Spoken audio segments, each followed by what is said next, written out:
am na ñoo xam ne buñ sañoon ba léegi mbirum góor jigéen di am.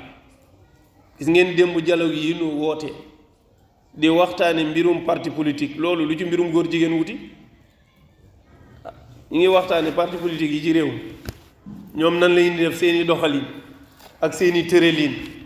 am na ci ku jël intervention xam nga lu mu doon kaasal góor jigéen ñi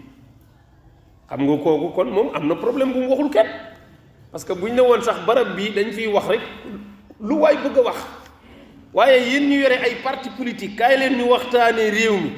nga ñëw naan man góor jigéen ñi ñuy sonal ci réew mi laa bëgg yow ministre de l'intérieur nga taxaw bàyyi ci xel te aar leen ñu may leen jàmm parce que fu mu génn ñu sonal leen te ki koy wax nee na mi ngi am 86 ans juróom-ñett fukki at ak juróom-benni at ku ko am téeméeri at yi léegi mu mët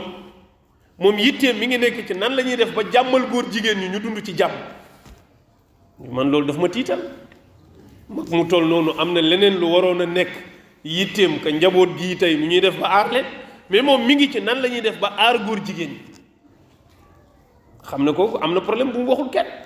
ci loo xam ne du luñ fa war a waxtaanee te man dama jàpp ne sax foofu lañ ko waroon a fekk jàpp ko yóbbu foofu lañ ko waroon a fekk jàpp ko yóbbu te ñi ci saal biir waruñ ko war a bàyyi mu yeggale waaye ñun suñu réew yi li ko yàq mooy dañ naan la ay démocratie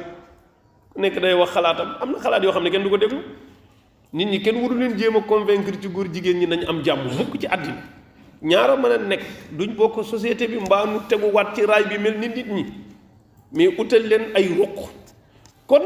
li ñu waxoon bee passé wax ne bu ñu wékk mbon gi ci ndaw ñi sëñ bi mag mu am 86 ans ndaw lu mel nii ndaw lu ko jege muy def ci yow lii que góor jigéen ñi dañ leen a war a aar kooku ndaw lu mu jege foo jëm da ngay alku moo tax mbaax nekkul ci ndaw nekkul ci mag ci responsabilité nit ki rek la des ak xëy na mbaaxu yàlla gi mu séddee jàmm bi waaye ay mag a ngi fi ñoo xam ne yàlla bu ndaw ñu mel ni moom mukk waaw ci jubadi waaw ci ñàkk solo ci suufee ci loo xam ne xale yi sax rus nañ ko mel waaw moo tax bul dégg mag moo gis rek roy ko du noonu am na ñoo xam ne dañu tardi loolu foog nga perte lépp ci àddina pour mën a nekk ci yu suufe yu mel noonu waaw su ko defee yooyu nag jàpp naa ne waruñ ko bàyyi noonu mu jàll parce que loi góor jigéen bii am na ñu ko munta wanaasu ba léegi jàllewul noonu te li jaadu mooy ñu fexe ba ñi koy def nañuy tiit man loolu laa gëm ki ne ci mbon dafa war di tiit fu mu toll ki ne ci mbaax xelam dafa war a dal fexe ba terroriser ñiy def lu bon ba duñ ko tal loolu mooy li jaar moom lañ daan wax léegi ki nga xam ne moo liggéeyi ba pare yore alalam di ñibbi si këram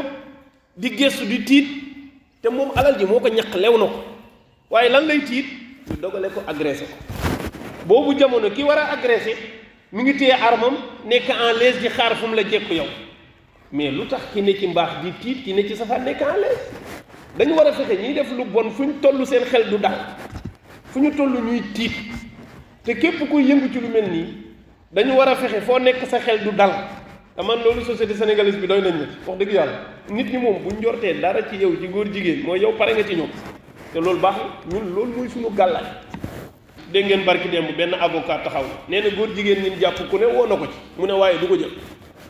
mu lànk ne du leen défendre mais li lay won ne du yàlla biñ ko laajee lu tax mu ne su ma leen défendre ñu ne ma yaay avocat góor jigéen ñi c'est-à-dire kon léegi loolu du yàlla mooy société bi la ragal kon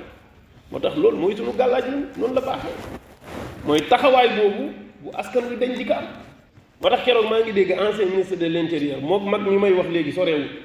discours bu mel noonu la def jubluwaay bi xaw ma lu mu doon mais nan ngay jëlee discours di wax ne góor jigéen kenn terewu ko ci réew mi mais loolu du dëgg te moom mu nekkoon ministre de l'intérieur fii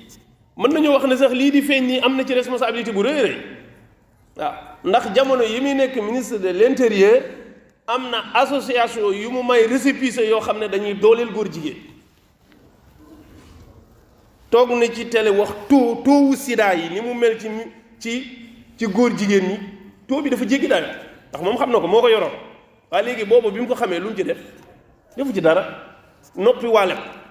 ba affaire bi toj génn ku nekk génn di rey làmmiñ booba jamono buñ defoon li amoon na fii duñ fi yegsi waaye ma ngay wootee réunion nee na góor jigéen kenn terewu ko ci réew mi jëf ji la ñuy tere jëf ji xoolal yi xeeti tappale communication c'est-à-dire pour wane ne ba léegi rek affaire bi ma nga fam nekkoon daal ñun kenn taneeguñu ay góor jigéen terewuñ ko mais nee na acte bi la ñuy tere acte bi la ñuy tere ba léegi moom la loi bi di tere dañoo diisalaat daan ñu noonu rek waaye ba léegi loolu lay tere mooy caaxaan yi moo bëri mooy fii terewuñ fi nekk jullit waaye julli lañ fiy tere julli lañ fiy tere mais terewuñ fi nekk jullit yow mën ngaa nekk jullit te doo julli yow mën ngaa nekk jullit te doo julli góor jigéen bu dul jëf ji nan ngay xamee ne góor jigéen pour nga xam ne kii góor jigéen la koy jëf jee tax ñuy wax mais pour lëndëmal ak njaxas ak dalal seen xel ba ñoom ñu xam ne ba léegi terewu leen ko ay caaxaat la waaw moo tax jàpp naa ne fermeté bi dafa war a wéy te procureur dafa war di bàyyi xel discours yooyu kum ci gis ngay caaxaan di kii nii di wër-wëral mu woo la même buñ la doon déglu ba nga leeral ñu bàyyi la nga dem sax nañ la déglu ba nga leeral bañ xam ne fii nga jëm ñu door laa bàyyi nga dem parce que discours yu lëndëm yooyu am na ñoo xam ne waxuñ ko nii gratuit dañ koy wax am lu ñu ñëw sonde ko dem seen yoon di xool ba xam bu dara yënguwul keneen ñëw sonde programme yu bëri bu ñu koy tëral noonu la ñuy defee bu defee ñu ñaan yàlla mu suturaal ñu dafal ñu tawfiix ak taysiir